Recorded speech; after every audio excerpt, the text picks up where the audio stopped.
Bom, gente, então essa é a nossa primeira atividade e a gente, para começar, né, acho que vale a pena a gente fazer uma revisão do que a gente tratou na primeira semana de aula, né, nesse primeiro contato que a gente teve e que a gente conseguiu desenvolver as aulas presenciais. Então, antes de falar de novos conteúdos, de abordar novos temas, a gente vai falar um pouquinho sobre aquilo que a gente já comentou e relembrar quais foram os principais conceitos abordados, tá? Eu comentei com vocês que o principal aspecto dessa disciplina é que vocês compreendam as transformações que existem na matéria.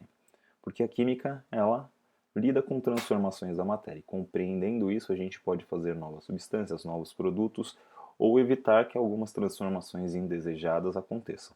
Tá? A gente vai tentar estudar isso a partir das observações e interpretações. Então a gente vê um fenômeno, observa esse fenômeno, interpreta e a partir desta interpretação a gente cria uma descrição. Essa descrição é a partir de representações e ela pode utilizar linguagens diferentes. Né? Ela pode utilizar a linguagem no português, como foi o que vocês fizeram para descrever os experimentos para os colegas. Então, quem estava na segunda descreveu para quem estava na quarta e vice-versa. Mas ela pode também utilizar uma linguagem específica, que é a linguagem da ciência, que é a linguagem que envolve códigos específicos da ciência, assim como qualquer outra linguagem envolve seus próprios códigos. Tá? Ah, só relembrando, né? A gente fez dois experimentos e esses dois experimentos visavam trabalhar alguns conceitos fundamentais da química. Esse cidadão que está aqui é o rapaz chamado Lavoisier, né? Antoine Laurent Lavoisier. E é a ele que se atribui a lei da conservação das massas, que é uma das principais leis da química. Eu comentei com vocês que, apesar de ser uma lei relativamente óbvia, a comprovação dela só se deu a partir de medições precisas. E foi o Lavoisier, junto com outros pesquisadores, que conseguiram fazer ah, essas aferições, essas medições com precisão adequada para que isso se transformasse numa lei. Então a gente misturou, né, recipientes, substâncias que estavam em recipientes diferentes, na verdade tinha um recipiente só. A gente mediu a massa delas inicialmente, fez a mistura dessas substâncias e mediu a massa posterior dessa após a transformação, uma reação química ter acontecido. Nós fizemos isso em dois sistemas, um sistema aberto e um sistema fechado. No sistema aberto, essa reação ela produz um gás e esse gás sai, ele deixa o recipiente e, portanto, a balança não consegue mais medir esse gás. Então, a gente não consegue medir toda a massa após a reação. A gente mede a massa inicial, mas após a reação, uma parte da massa escapa na forma de gás. E eu trabalhei com vocês algumas maneiras de descrever essa reação. No português, como que eu poderia descrever essa reação? Então, um líquido e um sólido são pesados em frascos colocados sobre uma balança. Bom, estou descrevendo o que está acontecendo aqui. Após a mistura dessas duas substâncias, das substâncias que estavam nos dois frascos, uma reação química acontece e a massa do sistema fica menor. Ou seja, eu misturei, uma reação química aconteceu, essa reação liberou gás e pelo fato de ter liberado o gás, a massa ficou menor. Essa é uma descrição que só usa a linguagem do português, a linguagem comum do nosso dia a dia. Tá? A nossa língua materna, né? Se fosse alguém nos Estados Unidos, descreveria no inglês, se fosse alguém na Rússia, descreveria em russo, mas enfim, a língua falada e escrita mais comumente. Uma segunda maneira de descrever essa reação já seria acrescentar alguns termos mais específicos, ainda só utilizando o português, mas usando termos ou nomes dos frascos e dos recipientes e dos componentes dessa reação. Então, uma solução aquosa de ácido clorídrico e uma quantidade de bicarbonato de sódio são pesados em frascos que estão posicionados sobre uma balança. Após a mistura dessas substâncias, uma reação química acontece e a massa do sistema fica menor. Então aqui eu tenho a adição de conceitos ou de termos mais técnicos. Então ácido clorídrico e bicarbonato de sódio são nomes padronizados utilizados pela ciência química, mas que também são utilizados no português, né? É uma outra maneira de descrever mais detalhadamente essa reação ou esse fenômeno que aconteceu. Uma terceira maneira de escrever é já utilizando uma notação de equação química. Então aqui eu tenho ácido clorídrico mais bicarbonato de sódio, ou seja, isso significa que essas duas espécies estão reagindo entre si, produzindo, a flechinha indica que houve uma transformação química, então produzindo cloreto de sódio, água e gás carbônico.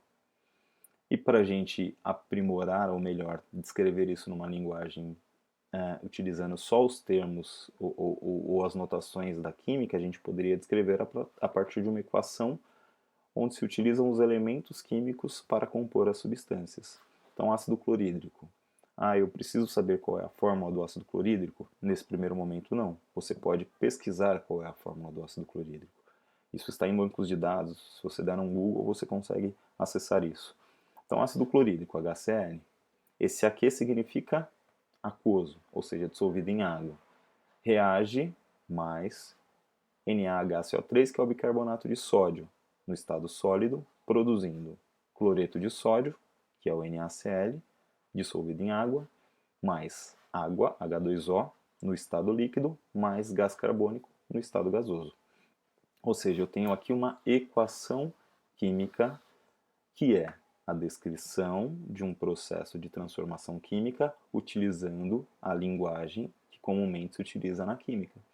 Então, qual é a linguagem? A linguagem dos elementos, onde a gente tem para cada substância um conjunto de elementos e esses elementos são conhecidos, estão na tabela periódica, são fórmulas conhecidas, ok?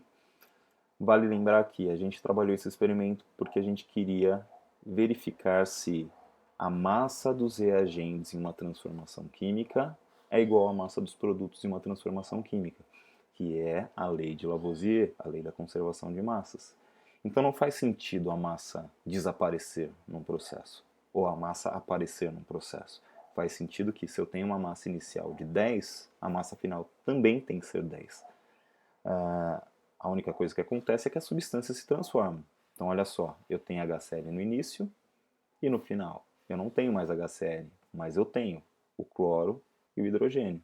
Eles estão, digamos, espalhados ou conectados de um modo diferente a outros elementos. Então houve uma transformação, mas a massa permanece a mesma. Então aquela história de na natureza nada se perde, nada se cria, tudo se transforma, é verdade. Só que a gente pode entender de uma maneira um pouco mais aprimorada que em um processo de transformação química, a massa dos reagentes é igual à massa dos produtos. Então esse foi o primeiro experimento. Fiz com o pessoal da segunda, o pessoal da segunda descreveu o pessoal da quarta, e na quinta-feira a gente reproduziu ele novamente. Né? Até deu errado por conta da movimentação da balança, vocês devem lembrar disso. A gente fez um segundo experimento que era para trabalhar com evidências de reações químicas. Então, se você lembrar, eu coloquei em um Erlenmeyer ou em um balão, eu adicionei ácido clorídrico e uma pequena quantidade, que já tinha uma pequena quantidade de cobre, então a solução estava esverdeada. Posteriormente eu coloquei um pedaço de alumínio. Ocorreu uma reação que liberou um gás. Esse gás era combustível. Eu coloquei fogo nesse gás e vocês viram a combustão dele e ainda a chama ficou azulada. Né?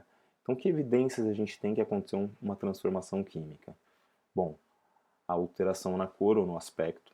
Né? Então, reagentes e produtos têm cor ou aspectos diferentes. Alteração na temperatura. Nessa reação específica, ela aqueceu, né? E depois a combustão gerou mais calor ainda. Alteração no cheiro. Então, isso acontece tanto nessa reação como, por exemplo, quando alimentos estragam. Formação de sólidos e liberação de gás. Então, todas essas evidências nós podemos verificar. Tá? Aqui tem um linkzinho de um conjunto de reações químicas que são feitas, que foram feitas e gravadas, e você pode dar uma olhadinha, assistir com calma. Não é para você estudar, mas é só para você verificar algumas reações e algumas evidências bem visíveis de transformações químicas. Mas por falar nisso, a gente também trabalhou o conceito de transformação química e transformação física. Aqui tem um exemplo aqui, ó, de gelo e água líquida. Quando o gelo se transforma em água líquida, eu tenho um processo químico acontecendo? Bom, lembra, uma transformação química tem que alterar a substância. água no formato sólido, gelo, e água no formato líquido, são substâncias diferentes? Não são, né? É H2O no sólido, é H2O no líquido. Então é a mesma substância. Sendo a mesma substância, esse processo não é um processo químico, é um processo físico. Então é a mesma coisa que acontece com o ciclo da água, né? A água dos rios evapora, vira gás, se condensa nas nuvens e cai na forma de chuva. Se estiver no Polo Norte ou em regiões muito frias, ela pode virar gelo, mas continua sendo água, continua sendo H2O. Diferente, por exemplo, de um processo de ferrugem, onde eu tenho ferro no estado inicial e ele vira uma nova substância com propriedades totalmente diferentes. Então o ferro é rígido, a ferrugem ela é mais, ela esfarela na mão, né? Então são substâncias com características bastante diferentes. Para você pensar um pouquinho, você pode buscar observar o seu dia a dia e tentar encontrar transformações químicas e transformações físicas. Então, na sua cozinha, na sua casa, aproveitando que você está confinado aí, né? Toda vez que acontecer um processo, busque se perguntar: isso é uma transformação química ou uma transformação física? Né? Será que quando eu passo álcool na mão, o que acontece com o álcool na minha mão? É uma transformação física ou uma transformação química? Né? Álcool agora está bastante na moda, a gente vai até conversar um pouquinho sobre ele na próxima aula que eu gravar. Tá bem? Então, pensa a respeito disso e esses basicamente foram os conceitos que a gente trabalhou na primeira semana de aula, o tempo que a gente teve junto. Tudo bem? Então, até logo mais. Daqui a pouco a gente começa conteúdos novos, a trabalhar com conceitos novos. Tá ok?